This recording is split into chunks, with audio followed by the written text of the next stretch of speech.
之旅開始。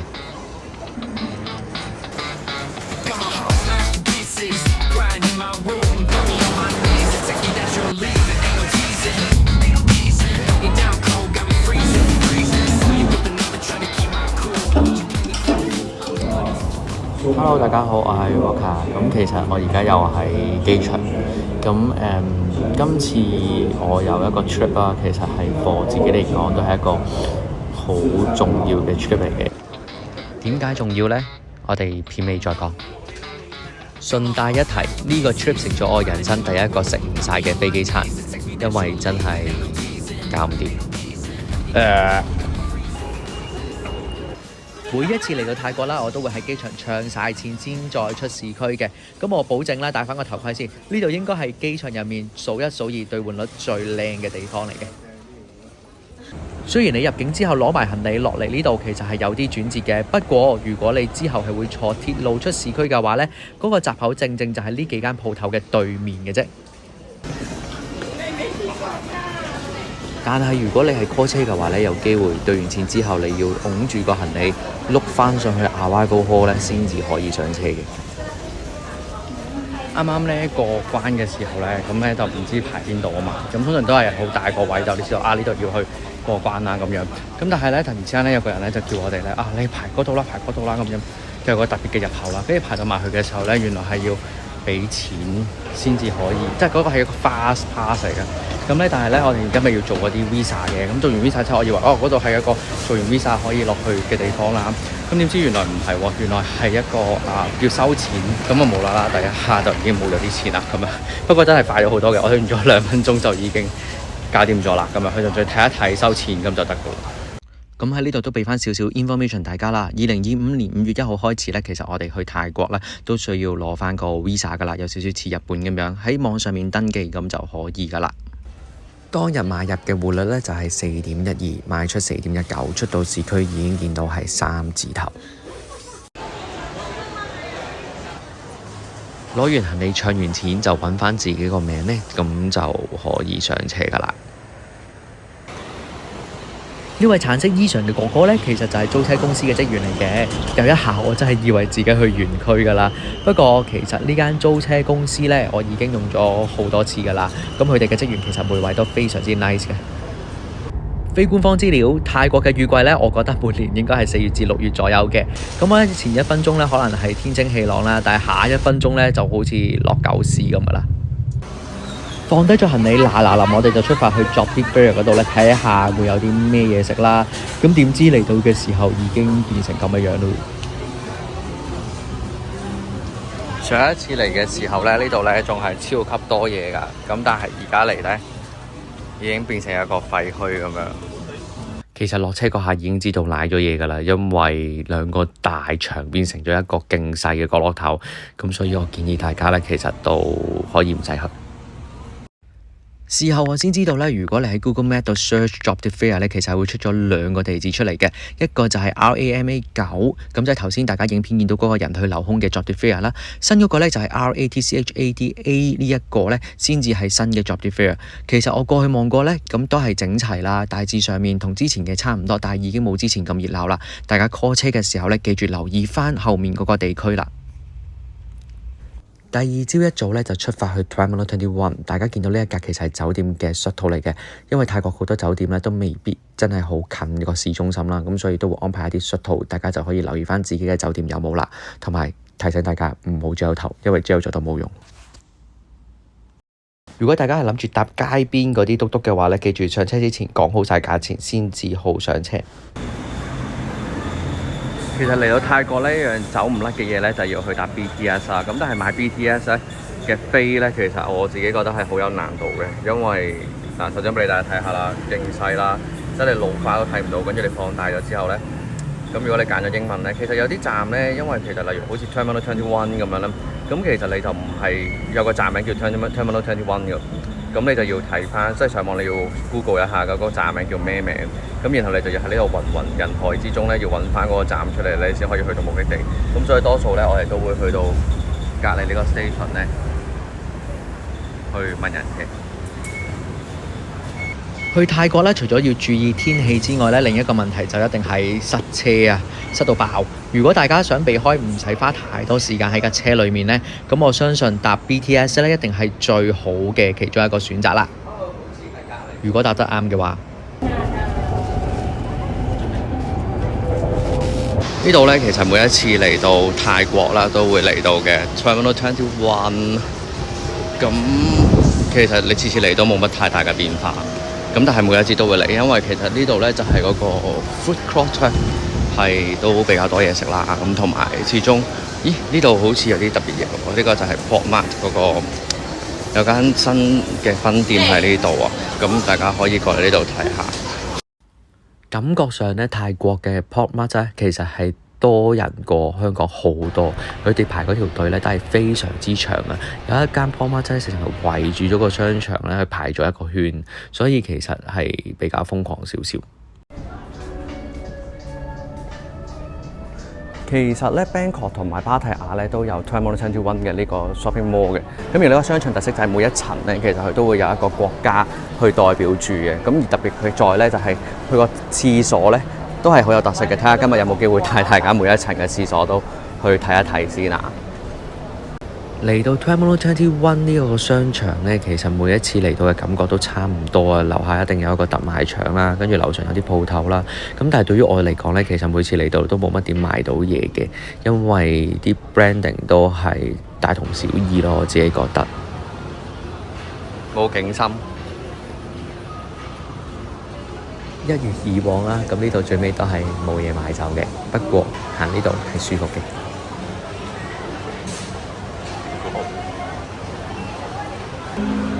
呢個呢就係 Terminal 21嘅 food court 嚟嘅。咁其實呢個 food court 呢，佢要買一張卡呢，即係你要入咗錢喺裏面呢，先至可以去唔同嘅檔口嗰度買你中意食嘅嘢咁樣咯。睇下係咪呢度先。Excuse me, is it buy the card here? Yeah, okay. 500. Yeah. Okay, thank you. Okay, thank you very much. 咁咧就係如果你用剩咗啲錢咧，其實就可以退翻嘅，即係所以其實佢真係你用幾多就會，即係唔需要話入咗1000蚊，然後驚話攞唔翻咁樣咯，因為最尾都會攞得翻。咁就睇下呢度有啲咩食啦。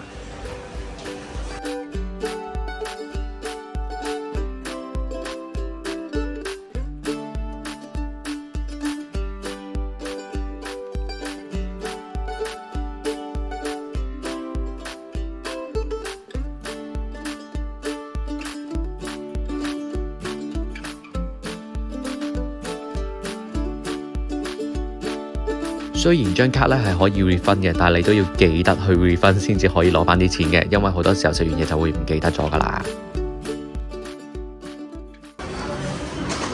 咁喺千挑萬選之下咧，我哋都係食翻呢一個好似印尼嘅泰國飯咯。呢個係好出名嗰個豬手啊，因為每一次嚟咧，其實佢雖然見到佢好出名咧，但係都係冇人排隊嘅。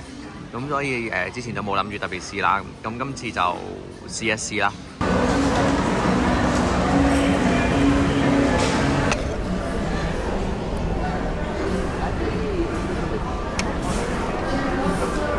其實咧，你話係咪特別好味咧？咁就一定唔係特別好味嘅。咁但係食到嘅味道咧，就一定係泰國先食到嘅味道咯。呢度嘅嘢食呢，其實個份量唔算好大，咁但係就好適合我嘅，因為我食得唔多嘢啦。咁我啱啱食完個豬手飯之後呢，仲可以嗌多一個 Pad Thai，亦都可以嗌多一個芒果糯米飯。而呢度嘅芒果糯米飯呢，我記得港紙都係10蚊一碟左右，咁但係每一次食都係超甜超多汁，大家一定要試。咁之後咧就坐 BTS 嚟到扎道扎 Weekend Market 嘅，每一次嚟到都係好熱啊、好攰啊、好焗嘅感覺，但係每一次都一定要嚟到呢度打卡嘅。頭幾次嚟到扎道扎嘅時候咧，都唔知道原來有條巷仔穿過去咧係連住咗個商場嘅。咁喺商場入面咧有賣 figure 噶啦、手信啦、衫褲鞋襪啦，有寵物 cafe 啦、按摩啦、food court 啦，真係應有盡有啊！咁咧其實呢個商場咧真係值得一行嘅。最重點嘅係有冷氣啊！咁當你喺出面行到好攰嘅時候，入嚟吹下冷氣呢，冇得頂啊！呢度呢係扎道扎嘅 market 嘅隔離嘅一個 shopping mall 啦。咁但係你見到哇，勁多人喺度按摩，都唔好意思望佢啦。呢度仲有哇，有床添。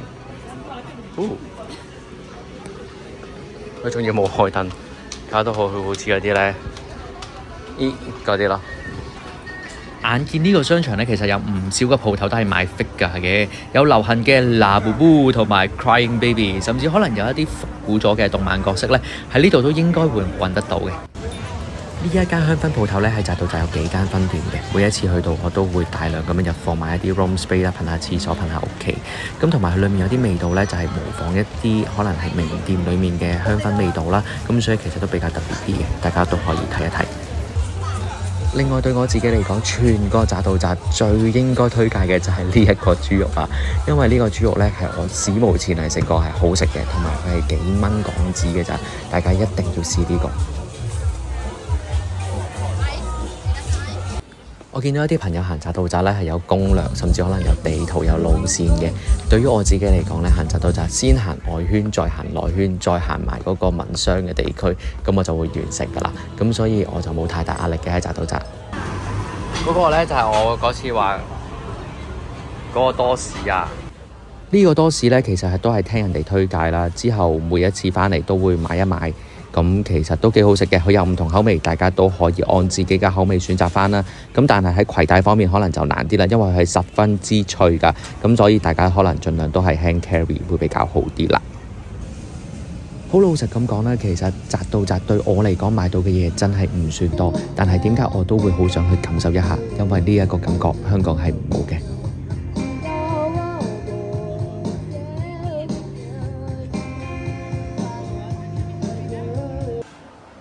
跟住我哋嚟到全泰國最大嘅室內水上市場 Icon Siam。雖然佢唔係一個真嘅水上市場，但係其實佢裡面嘅佈置啦、裝飾啦都係非常之靚嘅。網絡上面好多評價都話呢度嘅物價比較貴啦，唔值得嚟啦。但係對我自己嚟講，其實一定要嚟，因為就算你打卡啦、影相啦、感受一下啦，咁其實都係值得嘅。如果你問我喺呢度買嘢係咪特別貴呢？其實好老實咁講，我自己唔覺得嘅。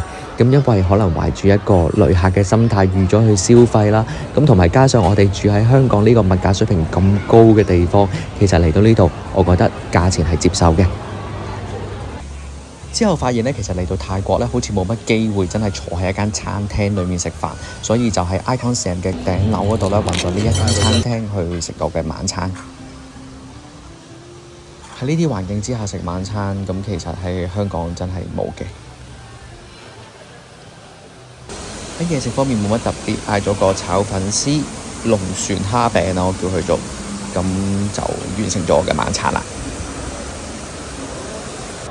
Icon Siam 呢個商場其實係非常之大㗎，咁喺水上市場穿返扶手電梯上嚟呢，就係另一個世界啦。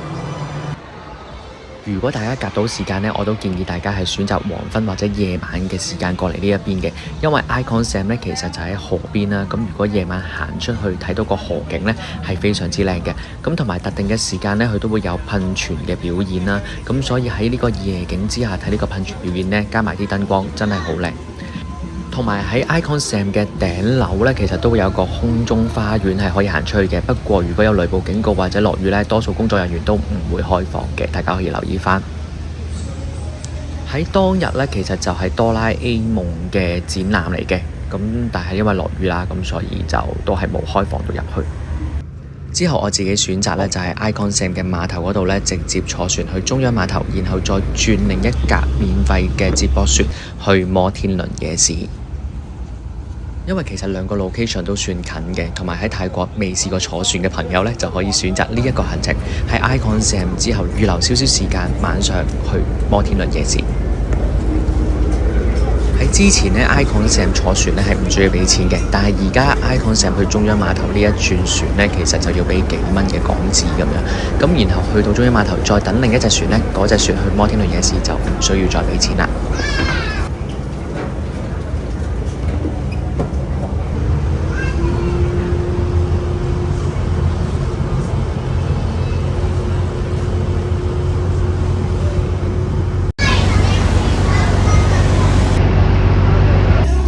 嚟過摩天輪夜市幾次啦，其實我都未見過人山人海、人頭湧湧嘅狀況嘅，因為呢度嘅地方係非常之大，咁所以係行得非常之舒服。而大家喺畫面見到呢一隻船呢，就應該長期都會停泊喺呢一個位置度，俾大家可以打卡影相啦，咁都係一個特色嚟嘅。夜市入面呢都有唔同嘅餐廳啦，唔同嘅區域劃分咗出嚟，係有規模同埋係整體嚟講都係乾淨企理。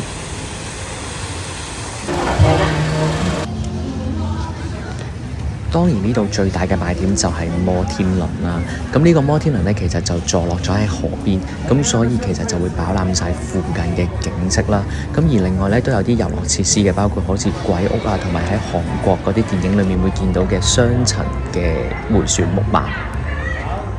嗰晚我都有望過摩天輪嘅收費嘅，除返開 around 200蚊港紙一個人，唔知轉幾多個圈。不過我自己覺得有啲貴。反而喺隔離呢一個鬼屋呢，咁就有唔少嘅當地人，我見到都有俾錢去玩嘅，咁大家就可以睇下有冇興趣啦。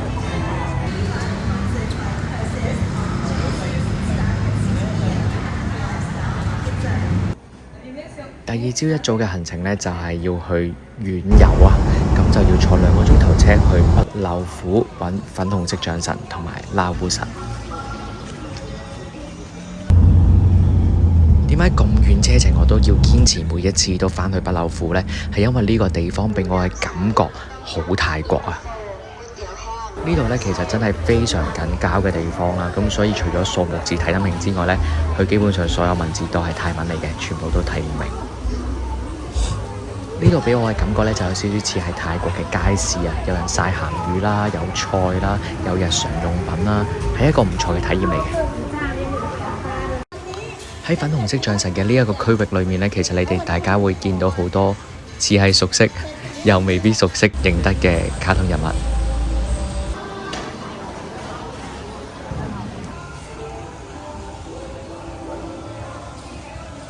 相傳呢，只要將你嘅願望話俾呢隻老鼠聽呢，咁老鼠就會話俾象神聽，幫你去實現㗎啦。其實咧，每次嚟到泰國啦，咁都會去到一個比較偏遠少少嘅地方，就去拜神嘅。咁呢個就係我哋一個叫做北柳府嘅一個粉紅色象神啦。咁而家佢就維修緊嘅。咁但係呢度特別在嘅地方咧，就係其實你會見到好多唔同嘅佛像啦，包括有觀音啊、財神啊，好多唔同你即係見到但係認得樣嘅神像咧，可能都會喺呢度。咁大家就可以悉隨尊便去揀翻自己嘅信仰啦，或者係自己想去參奉嘅神咧，去做一個參拜咁樣嘅。咁但係我每一次嚟咧，因為呢度都比較偏遠少少啊，咁所以咧都要1個鐘頭，即係1個鐘30分鐘嘅時間先至可以嚟到呢度。咁大家就要睇翻自己行程可唔可以壓貨得到啦。呢度係我成個泰國裏面出汗出得最多嘅地方，咁所以你問我敢唔敢喺呢度食嘢呢？我就應該都冇呢個興致喺呢度食嘢啦，盡快拜完神，然後行完就會返上車。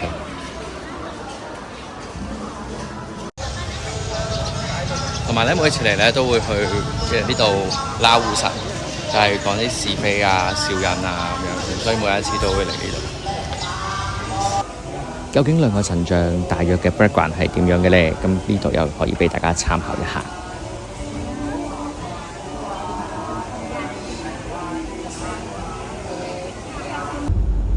之後我哋返上車，出發去吞武里海鮮市場食海鮮。海鮮市場顧名思義，梗係賣海鮮嘅啦。呢度有唔少嘅鋪頭係主張即買即煮即食，幫你搞掂一條龍服務。而呢個海鮮市場嘅中間部分呢，亦都係一個 food court 嚟嘅。咁你哋可以買完海鮮之後呢，坐喺嗰度即刻食你揀咗嘅海鮮。而呢個海鮮市場嘅後半部分呢，就係一啲熟食嘅區域嚟嘅。咁如果大家嚟到呢度，我建議大家行晒成個市場先，然後再決定買啲咩食。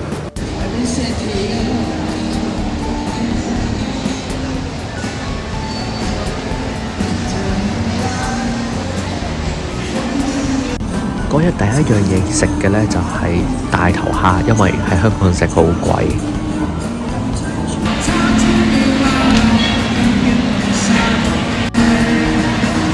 咧，所有嘅海鮮咧都可以即刻叫即刻整啊，所以都 OK。之後第二樣嘢咧就係嗌咗龍蝦。呢一隻龍蝦除翻開大約300零蚊港紙嘅啫。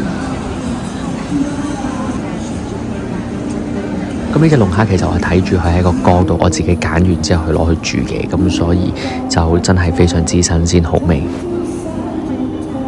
搖身一變食完龍蝦，我哋就去撐船啦。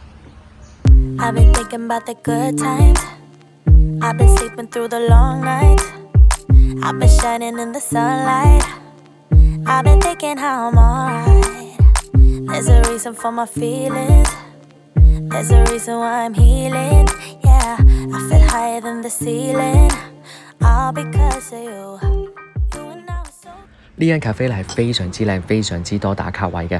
咁但係如果你選擇咗喺戶外用餐嘅話咧，你預咗就會有好多蚊嬲住你。所以如果唔想嘅話，你可以選擇喺室內用餐嘅。只要你喺呢間咖啡裏面消費咧，食完嘢之後買咗單，你就可以攞住張單去玩一次撐船㗎啦。撐完船之後，快閃咗一次唐人街。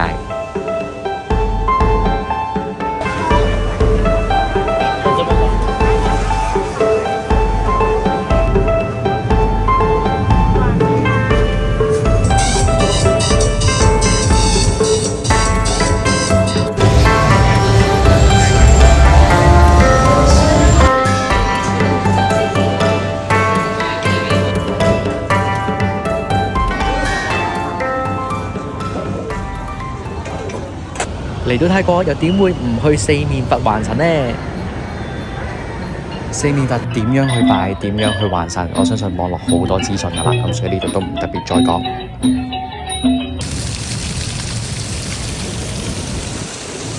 咁跟住咧就去咗 After You 度 high 咗個 tea。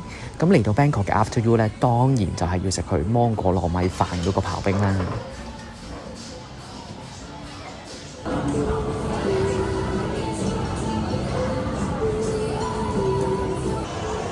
仲有呢個晚上港人必備行程碧斯。雖然咧香港都有碧斯啊，咁但係呢度買嘢除咗行嗰個風味之外，價錢方面都一定平過香港，同埋真係會有一啲咧係香港冇得買嘅嘢嘅。以我自己嘅經驗啦，如果你夜晚食完飯去咧，其實有我諗70%人都係講廣東話嘅，因為好多香港人去。因為今次住嘅酒店咧，其實係有廚房嘅，咁所以我見到呢啲咧都有諗過係咪應該喺間房度打邊爐咧，但係因為太麻煩啦，所以最尾就擱置咗。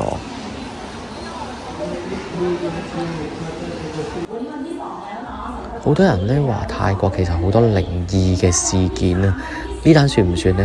呢個姐姐其實同啲咩人 sell 緊嘢咧？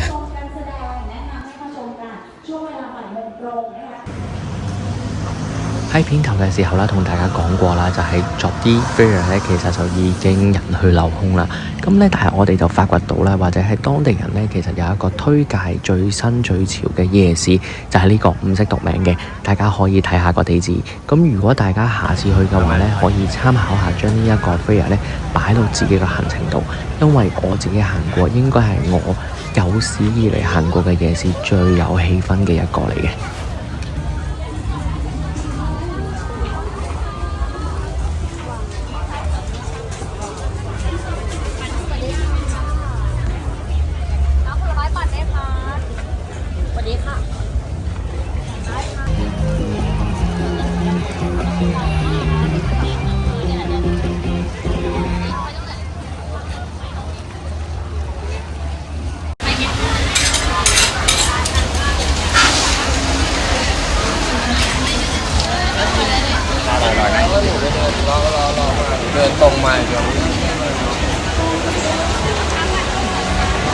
呢個夜市咧應該係最近先至出現嘅，咁你大家可以望下，呢個就係個門口，